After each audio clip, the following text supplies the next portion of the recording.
Bien. Donc, là, on va parler de la méthode Ho'oponopono. Ho'oponopono est une méthode hawaïenne, ancestrale, du pardon. Ho'oponopono est un langage entre vous et votre être conscient et le reste de l'univers. Donc, conscient, inconscient, univers. En fait, selon les principes de l'Ho'oponopono, chacun est responsable de sa vie, donc de sa paix intérieure et de ses actions. Et donc, il est responsable comme créateur de ce qui lui arrive. Donc, il est complètement inutile de vouloir changer les autres ou les situations ou de jouer à la victime.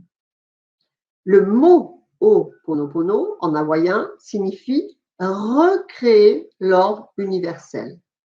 Mais il faut bien comprendre que l'universel, il est à l'intérieur de soi et non à l'extérieur. C'est ça qu'il faut comprendre. Le seul lieu de l'univers que nous pouvons vraiment changer, c'est nous-mêmes. C'est notre seul terrain d'action. Nous sommes entourés de nos propres projections et rien ne peut être changé depuis l'extérieur. Vous ne pouvez pas changer l'attitude de votre conjoint en lui criant dessus, en lui disant de faire ça ou ça mieux, du moins mieux par rapport à votre point de vue. D'accord ? Son attitude n'est que le reflet de ce que vous croyez de lui, de ce que vous croyez de vous-même, de ce que vous êtes capable de mériter et donc de vous autoriser. C'est aussi le reflet de vos croyances sur l'amour et le sexe en face de vous. Si vous avez entendu toute votre vie votre mère dire « les hommes ils sont tous comme ça et comme ça », eh bien, c'est l'image de l'homme que vous aurez en face de vous. Ou si vous avez un exemple paternel, vous aurez peut-être cet exemple paternel en face de vous.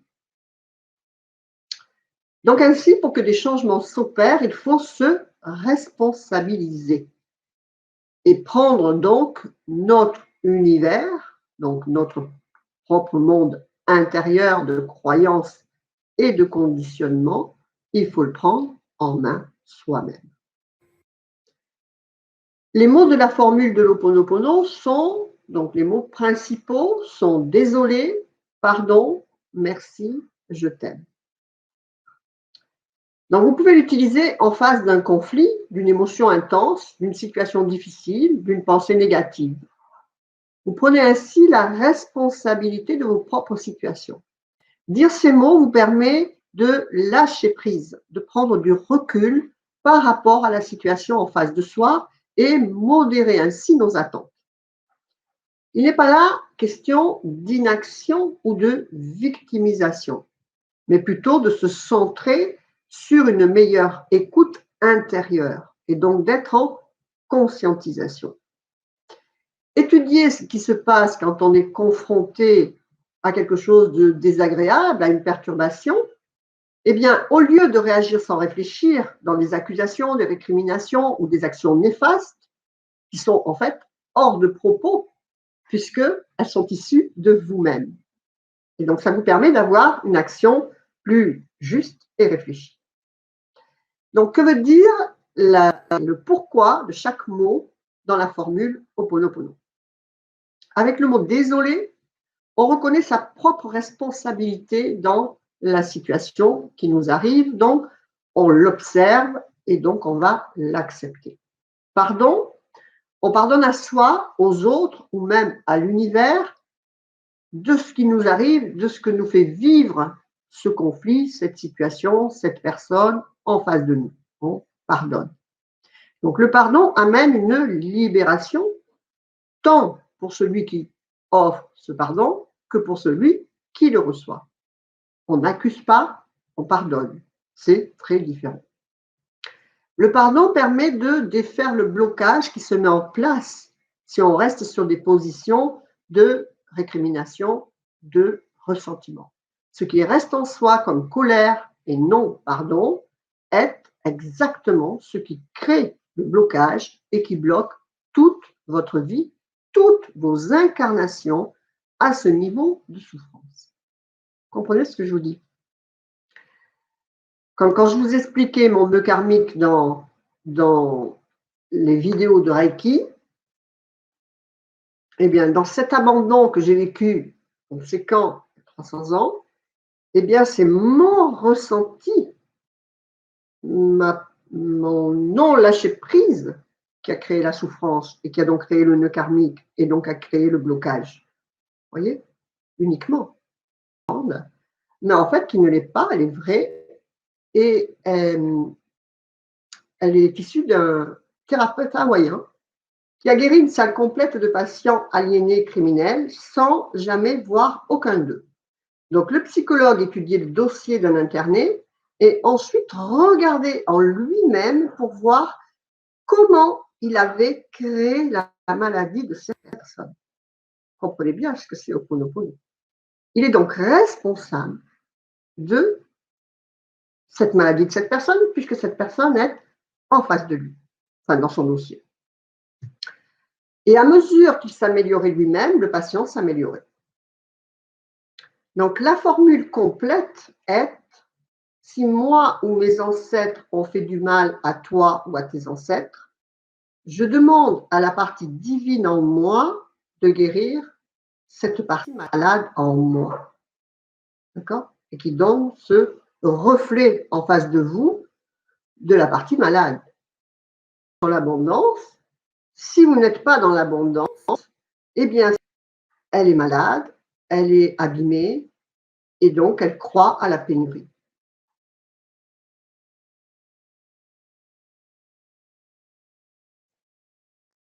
Il y a YouTube qui me dit que c'est instable.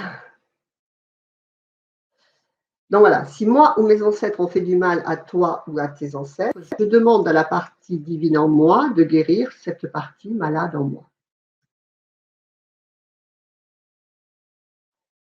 Donc ça, c'est ce que je vous explique en permanence et que, comme je vous dis, j'avais perçu bien avant ma connaissance, avant de l'Ho'oponopono, qui est venu bien plus tard dans mon parcours.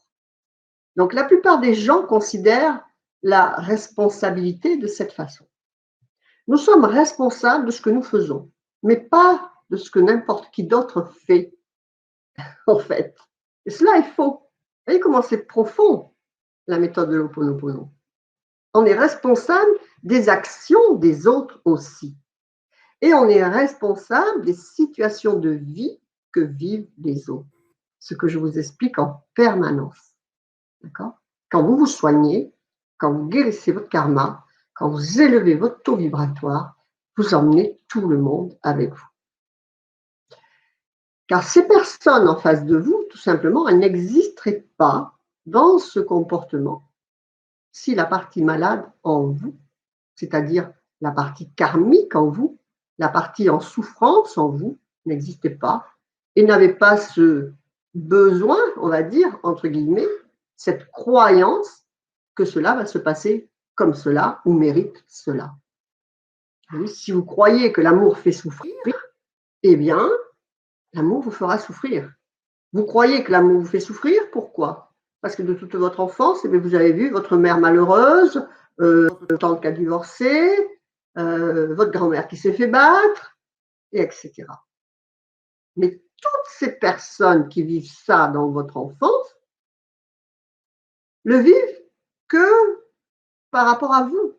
Parce que vous, il y a 300 ans, vous avez eu la souffrance en amour. Et donc, vous croyez que l'amour fait souffrir. Donc, tout ce qui va être issu de vous dans votre monde, toutes les personnes issues de vous vont souffrir. Comprenez que c'est votre grand-mère, mais en même temps, votre grand-mère, c'est vous qui l'avez créée avec cette souffrance. C'est ça l'Ho'oponopono, la compréhension de l'Ho'oponopono. Et pareil pour l'abondance. Si vous croyez que, eh ben voilà, on meurt juste 6 mois avant la retraite, eh ben, vous avez des chances de mourir 6 mois avant la retraite, ou bien que tout votre environnement, votre père, tout ça, ça meurt 6 mois avant la retraite. Si vous croyez qu'on exploite votre travail et que vous vous en reste pas assez pour finir de manger à la fin du mois, vous allez vivre ça. Et pourquoi? Parce que peut-être vous l'avez entendu toute votre enfance. D'accord? Mais en même temps, vous avez entendu ça dans votre enfance parce que vous êtes venu avec cette croyance. Peut-être que, eh bien, vous avez vécu déjà, si vous avez vécu au Moyen-Âge, que vous étiez fermier, en fermage, on venait vous ramasser toute votre culture et puis vous n'en avez pas assez pour faire votre hiver. Voyez, et tout ça, c'est incrusté en vous. Donc, le thérapeute hawaïen qui a guéri ces personnes malades mentales enseigne par son exemple une nouvelle perspective avancée sur la responsabilité de soi-même. Donc, quand je vous dis que l'ETP, c'est une école de spiritualité avancée, et bien là, on peut voir que c'est une réalité.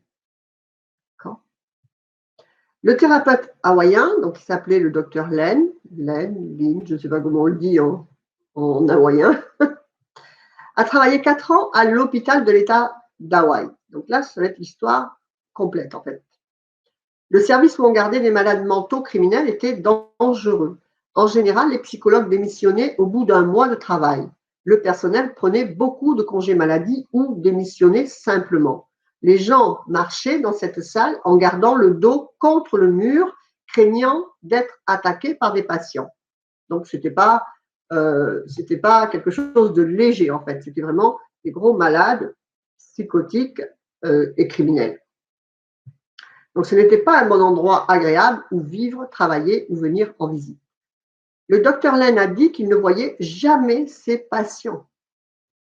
Il accepta d'avoir un bureau et de voir les dossiers. Pendant qu'il regardait les dossiers, il travaillait sur lui. Et à mesure qu'il travaillait sur lui-même, les patients commençaient à guérir. Après quelques mois, des patients à qui on avait dû attacher, que l'on avait dû attacher avec des sangles furent autorisés à circuler librement. D'autres, à qui on a dû prescrire des médicaments très puissants, commencèrent à les réduire. Et ceux qui n'avaient aucune chance d'être relâchés furent libérés. En plus de cela, poursuivit-il, quand il raconte son histoire, le personnel commença à aimer venir travailler. L'absentéisme et le roulement de personnel prirent fin. Nous avons fini par avoir plus de personnel que nous en avions besoin parce que les patients étaient relâchés et que tout le personnel se présentait pour travailler. Et donc, aujourd'hui, ce service est fermé. Et donc, que faisait le docteur Lin en lui-même qui a mené ces gens à changer? C'est ça qui est intéressant de savoir. Comment il travaille sur lui-même? Donc, tout simplement, dit-il, je guérissais la partie de moi qui les avait créés. Le docteur Lin explique alors que la responsabilité totale pour votre vie signifie que tout dans votre vie, simplement, vous en êtes responsable simplement parce que c'est dans votre vie et c'est donc de votre responsabilité.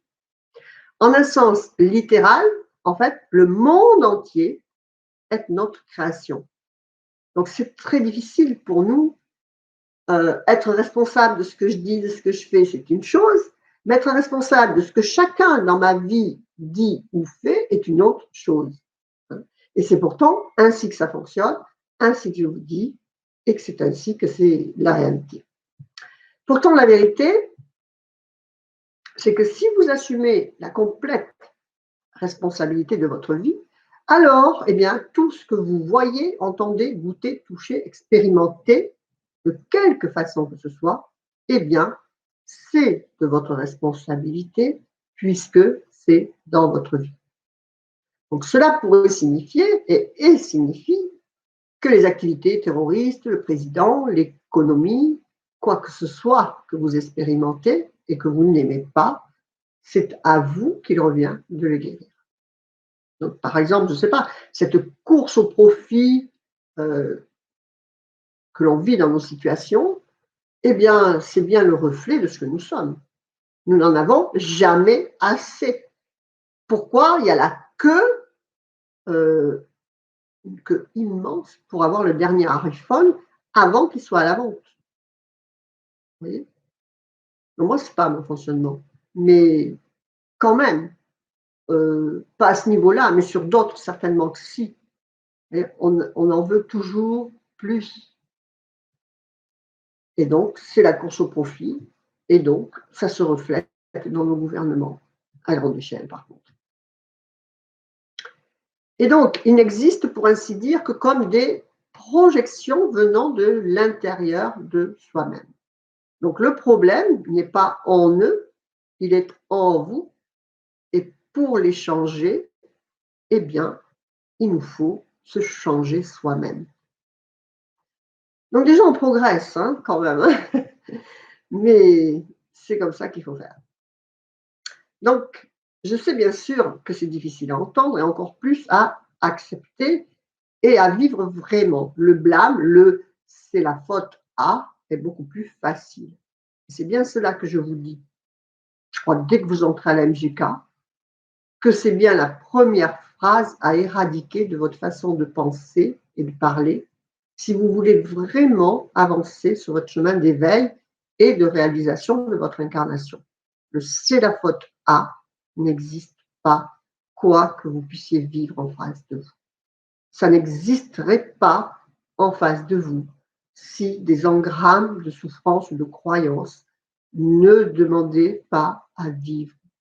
Ne reconduisez pas en permanence ce genre de situation en face de vous. Donc, le docteur Len explique que la clé est de s'aimer soi-même. Si vous voulez améliorer votre vie, vous devez guérir votre vie. Si vous voulez guérir quelqu'un, même un criminel mental malade, eh bien, vous le ferez en vous guérissant vous-même.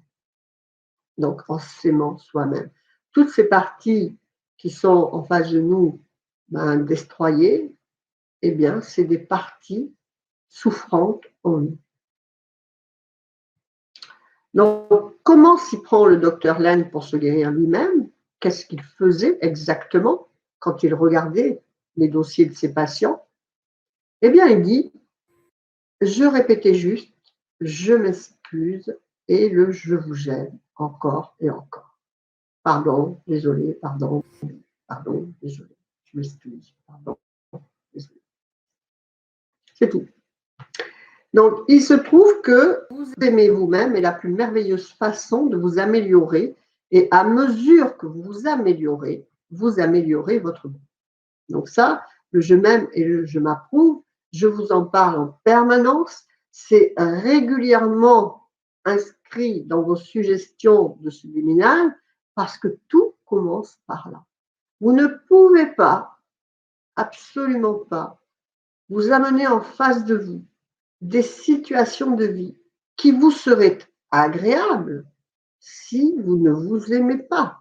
Parce que si vous ne vous aimez pas, eh bien, vous pensez ne pas le mériter et que c'est trop bon pour vous. Il vous faut être aligné vous-même au bonheur, à l'abondance, au soleil, au sourire, pour recevoir ça dans votre vie. Vous recevez les situations en face de vous qui correspondent exactement à votre attitude intérieure et extérieure. Voyez, comme Joanne me disait l'autre jour, elle était dans la tristesse. Des situations de tristesse, Joanne, ne peuvent amener que des ressentis de tristesse, pardon, ne peut amener que des ressentis, des situations qui vont vous rendre plus triste. Et surtout, vous n'allez voir que celle-ci. Vous allez juste oublier de voir le soleil qui pourrait vous donner un sourire si à l'intérieur de vous, vous êtes triste. Et donc tout ça, c'est une conscientisation permanente de soi-même. Et l'auteur donc de la traduction de la méthode Ho'oponopono nous donne dans ses écrits l'exemple suivant. Il était sceptique quand en fait il a interviewé le docteur Len. Un jour, quelqu'un m'a envoyé un courrier et qui m'a contrarié, un email qui m'a contrarié. Auparavant, j'aurais traité la situation en travaillant sur mes points faibles émotionnels ou en essayant de raisonner avec la personne qui avait envoyé le message désagréable. Donc, par rapport à l'extérieur. Cette fois-là, j'ai décidé d'essayer la méthode du Dr Len et donc je répétais en silence, je m'excuse et je vous aime. Donc, je ne le disais à personne en particulier. C'est ça qui est important aussi. Hein. Autrement, vous allez entrer dans une culpabilité. Il ne faut pas entrer dans la culpabilité. Il faut entrer dans un réalignement. Et donc, j'ai invoqué simplement l'esprit d'amour pour guérir en moi ce qui avait créé la circonstance extérieure. C'est pour ça que quand vous entrez dans l'étude de vos dettes karmiques, je vous dis bien de ne pas rester dans l'Ho'oponopono fixé sur votre ex ou qui que ce soit comme ça. Vous faites un peu pour prendre du recul avec le ressentiment que vous pourriez ressentir, la peine que vous pourriez ressentir, mais ensuite dégagez-vous de mettre une personne, une situation sur votre pratique de l'Ho'oponopono. D'accord ? Et donc, l'auteur nous dit, dans l'heure qui a suivi, j'ai reçu un courrier, donc un email de la même personne, et elle s'excusait pour son message précédent. Et donc là, on parle de l'Ho'oponopono, mais vous pouvez aussi bien faire ce fonctionnement avec la lettre à brûler, par exemple, que vous trouvez dans votre PDF des 9 outils de développement personnel. Et donc, il nous dit encore, rappelez-vous que je n'avais pris aucune mesure extérieure pour obtenir des excuses, ces excuses, en fait. Il avait même pas répondu, enfin, je lui avais même pas répondu, dit-il. Pourtant, en répétant, désolé, je t'aime, j'avais en quelque sorte guéri en moi ce qu'il avait créé. Donc, il faut toujours se rappeler que ce que vous voyez d'erroné dans l'autre existe aussi en vous. Nous sommes tous un. Et donc, en face de vous, c'est toujours un petit bout de vous. Donc, toute guérison à l'extérieur, c'est une auto-guérison. Quand vous voyez quelque chose qui s'améliore à l'extérieur, c'est que ça s'est déjà amélioré avant dans votre intérieur. C'est bon dans les sens. Parce que comme quand je vous dis, eh bien, quand vous somatisez une maladie, avant que la maladie soit dans votre corps, elle a été dans votre, elle est descendue dans votre intérieur, dans votre ressenti, dans votre façon de parler, de penser, de réagir. Et ça s'est somatisé en une maladie. Et c'est pareil dans l'autre sens. Quand vous voyez un extérieur qui s'améliore, eh bien, votre intérieur s'améliore. C'est beau. C'est une belle nouvelle quand même de voir qu'on a un moyen d'action et le seul moyen d'action, c'est notre intérieur et donc c'est nos réactions, nos façons de penser. Donc dans la mesure où vous vous améliorez, le monde aussi s'améliore. Donc assumez cette responsabilité, personne d'autre n'a besoin de pratiquer ce processus, seulement vous. C'est ce que je vous dis également dans la MGK. Le but, ce n'est pas de dire à tout le monde, faites la MGK, puisque les personnes qui auront ce besoin à titre personnel de le faire, elles y viendront après par votre exemple, ok. Mais vous n'allez pas les changer en les enrobant de force dans la MGK. Comme je vous dis, vous devez d'abord travailler sur vous-même. Et après, à ce moment-là, eh bien, elles peuvent avoir l'intuition d'entrer dans la MGK ou autre. Mais c'est parce que vous aurez fait votre propre chemin de guérison. Vous êtes sur le chemin de guérison. Et donc, votre entourage se met aussi sur un chemin de guérison. Et quand vous voyez que les personnes eh bien, ont des réussites personnelles ou qu'elles entrent dans un chemin de guérison, eh bien, vous pouvez vous féliciter quelque part, puisque ça vous prouve que à l'intérieur de vous, vous êtes sur le bon chemin de guérison. D'accord ? Et donc, voilà, quand vous nettoyez votre karma, vous nettoyez le karma de vos enfants, de vos parents et de tout votre monde. Et donc, eh bien, les gouvernements peuvent changer, le monde peut changer. On va y croire. Donc, le docteur Len affirme que nettoyer en visualisant, écoutez bien ça, nettoyer en visualisant un résultat ne fonctionne pas. Quand vous nettoyez pour nettoyer, vous devez être agréablement surpris du résultat que la divinité en vous a choisi pour vous, en étant bien certain que c'est le meilleur pour vous. Cela libère à l'esprit conscient de devoir prendre la décision de ce qui doit ou pas être nettoyé. Quand vous entrez dans la guérison karmique, vous ne savez pas ce que vous allez nettoyer. Vous ne savez pas les messages qui vont venir à vous. Vous ne savez pas quel est votre blocage.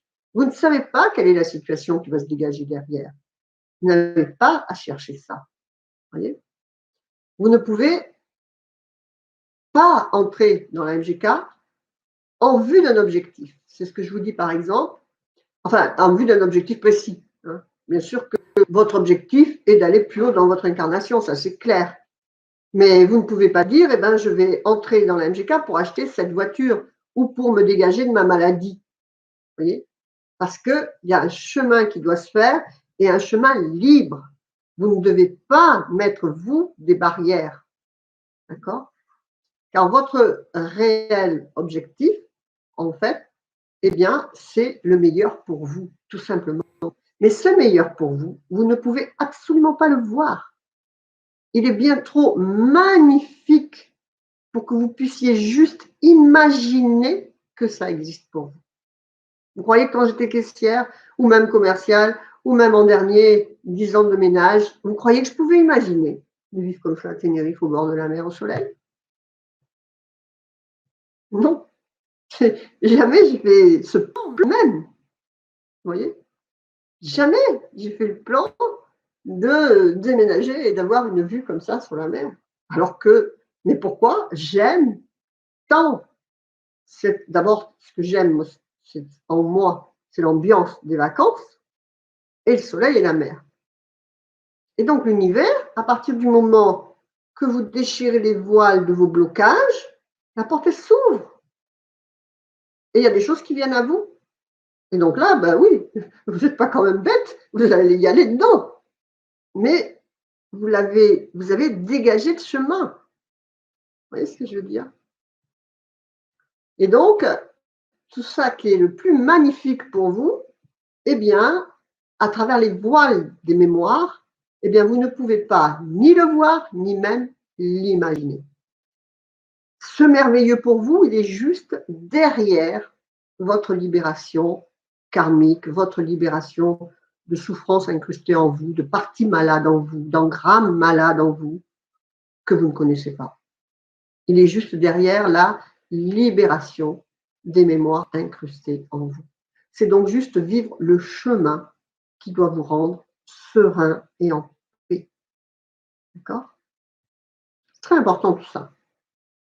L'Ho'oponopono, c'est apporter de la paix à notre propre vie. Et si nous apportons de la paix à notre propre vie, eh bien, tout autour de nous trouve son propre lieu, son propre rythme et paix. Et là, on peut retrouver la phrase des principes du Reiki. Aujourd'hui, je ne me ferai pas de soucis. OK? Regardez-moi, souvent, je vous donne un exemple, puisque le meilleur exemple, je vais dire, c'est moi, et après, les résultats de mes étudiants en MGK.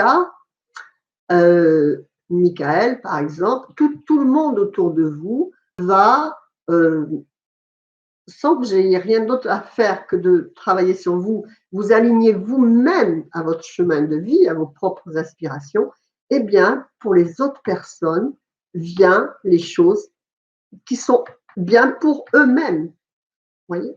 Ils trouvent leur chemin et ils s'épanouissent dans leur chemin de vie. Michael s'épanouit dans son chemin de vie 7. Vous voyez? Donc, penser que se pardonner à soi, donc c'est bien, c'est indispensable. Se pardonner aux autres, c'est très bien, c'est indispensable, mais il faut aller plus loin, je le redis, en prenant bien l'entière responsabilité de tout ce que vous vivez autour de vous. Eh bien, être en mesure donc de demander le pardon pour les situations de vie, quelles qu'elles soient, que nous font vivre les autres. Ce n'est pas pardon du mal que j'ai pu te faire, hein, car sans nos propres engrammes, eh bien, ces personnes en face de nous, elles n'auraient pas ce destin de nous faire souffrir. Okay, comme je vous dis, je vous ai dit tout à l'heure comme exemple, eh bien, si c'est votre grand-mère qui se fait battre dans son couple, puis après votre mère qui divorce, puis après votre sœur qui divorce ou qui tombe mal sur son conjoint, etc., c'est en fonction de vos propres croyances sur l'amour. Voilà. Vous avez voulu que je vous parle de Ho'oponopono, je vous en ai parlé, hein, mais il faut pouvoir l'assumer. D'accord ? Et c'est que comme ça que ça fonctionne. Okay. Alors, Karine, même si on n'a jamais été d'accord, adapter un comportement de juste valeur respectueuse, bien sûr, il peut y avoir des engrammes karmiques. Il y a des engrammes karmiques. En fait, être sur la Terre signifie qu'on est malade. Tout simplement. Parce qu'autrement, on ne serait pas là. C'est qu'il y a des parties en nous, eh bien, qui ne sont pas alignées, qui ont souffert. Et il faut dépasser ces souffrances. Comment dire? Qui ne vont pas être la bonne personne pour vous et que va reconduire ce que vous croyez. Par exemple, comme vous dites, votre père, il partait avec tout l'argent, etc. Il ne devait pas partir tout seul. Donc, vous êtes imbibé de cette croyance de l'homme et donc vous le revivez. Donc, c'est cette partie en vous qu'il faut guérir. Mais il ne faut absolument pas mettre une image sur la pratique de l'Ho'oponopono. Il vaut mieux les mettre sur une situation. Oui. Donc, je n'arrive pas à rencontrer la bonne personne en amour pour moi. Et là, eh bien, je guéris en moi cette partie malade en moi de l'affectif, du domaine amoureux. Après, vous pouvez le faire sur une personne, mais c'est pareil, c'est toujours pareil. C'est comme le Reiki, vous ne pouvez pas mettre une intention parce que ça ne. Regardez le docteur Len, il ne faisait pas ça en fond pour guérir ses malades. Il comprend qu'il y a quelque chose en lui qui les rend malades, donc il traite cette partie en lui qui les rend malades, mais sans focaliser sur la personne malade. Il ne les a même pas vus. D'accord? Et ça, c'est super important parce que sinon, on n'est pas des yogis, nous. Hein. Donc, si vous regardez quelque chose, vous allez l'amplifier. C'est pour ça que moi, l'Ho'oponopono, je le prends avec beaucoup de recul, hein, beaucoup de distance, parce que faut le faire tranquille. Parce qu'on a vite fait, sinon, d'entrer dans la culpabilisation et de regarder la situation. Si vous regardez la situation, ça ne le fait pas, parce que vous allez la reconduire. Ça va se mélanger dans vos vibrations. Moi, je ne veux pas vous diriger dans ça parce que c'est fragile. Vous voyez ce que je veux dire? Comme dans les dettes karmiques, comme je vous dis, étudier, regarder, accepter et tourner la page parce que ça ne vous concerne plus. Vous pouvez très bien dire ça ne m'appartient pas. Pourquoi? Parce que ça ne vous appartient pas en cette incarnation. Ça appartient à la personne que vous étiez avant. Ça ne vous appartient pas à vous là. Donc vous le rendez à l'univers. Vous tournez la page. Vous trouvez votre façon de le faire, mais il faut le faire. Parce qu'autrement, on reste dans le cercle de la culpabilisation. C'est pour ça que le Ho'oponopono, vous pouvez le faire, il faut arriver à le faire en détachement. Voilà. Sinon, ça ne le fait pas. Donc, on peut ne pas s'aimer soi inconsciemment, bien sûr, hein, ça c'est certain, Karine. Tant qu'on a des choses en face de soi qui sont contraires à ce que l'on a envie, qui sont contraires, qui nous font souffrir, c'est que l'on ne s'aime pas.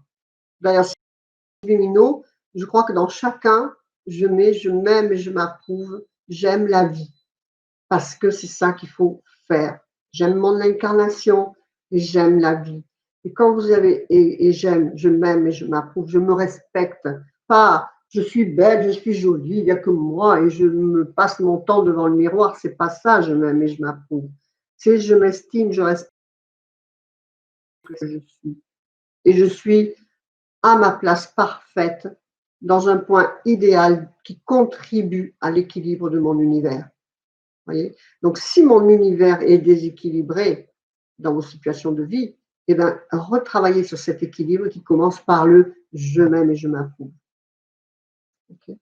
D'ailleurs, même la méthode de l'Ho'oponopono, si vous ne dites pas je veux te guérir de cette maladie. C'est je veux guérir cette partie malade en moi qui te crée cette maladie. Donc, ça revient bien à un je m'aime et je m'approuve. Je me soigne, je me guéris. D'accord ?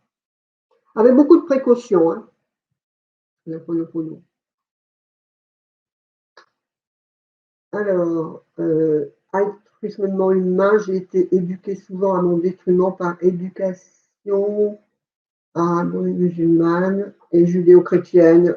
Seule la religion est humaine. Ouais. Donc là, il y a carrément un gros travail de distanciation par rapport à ces religions qui sont toutes culpabilisantes et qui nous interdisent le bonheur, puisque être là, c'est un péché. Je ne connais pas comment fonctionne bien le Coran musulman et tout ça, mais je pense que ça revient au même. Hein. C'est la culpabilisation d'être dans un corps humain. Donc, de cette façon-là, tout est interdit en fait. L'argent, l'amour, le sexe, oui, le plaisir d'être sur la terre, puisque le plaisir en fait d'être sur la terre est contraire à la religion. Mais bon, le divin ne nous a pas fait pour qu'on soit malheureux et dans la pénurie. Hein. S'il a donné, si on est ici et que le sexe existe et l'argent existe, eh bien, il faut être en accord avec ces deux choses et le vivre, tout simplement. Pas aller dans les excès, ni des uns ni des autres, mais le vivre en accord avec soi-même. Alors, je me suis déjà retrouvée devant une personne en furie et rien que de penser, je suis désolée, etc. La situation s'est décantée. C'est bien. Donc, qu'est-ce que c'était la force en vous qui était en furie à ce moment-là? Vous avez libéré une entité. Dans Michaela, ça me donne beaucoup d'espoir que ma vie pourra bien prendre un chemin nouveau. Bien sûr, Michaela. Mais je redis, ne soyez pas dans la vision du résultat. Actuellement, là, maintenant, eh bien, votre incarnation prend un chemin nouveau. Vous n'avez pas besoin d'avoir un résultat qui pour vous serait voilà, mon chemin sera nouveau si je suis arrivée à avoir plus d'argent, si je suis arrivée à avoir cet emploi que je veux, ou si j'ai enfin rencontré la personne de ma vie. Non, ça ne peut pas venir comme ça. Vous devez être sur le chemin et non pas sur la vision du résultat, sinon le résultat il sera toujours devant vous, vous courez derrière quelque chose tout le temps. Donc c'est là, en ce moment, déjà quand vous prenez un nouvel état de conscience, eh bien c'est déjà un pas différent de hier.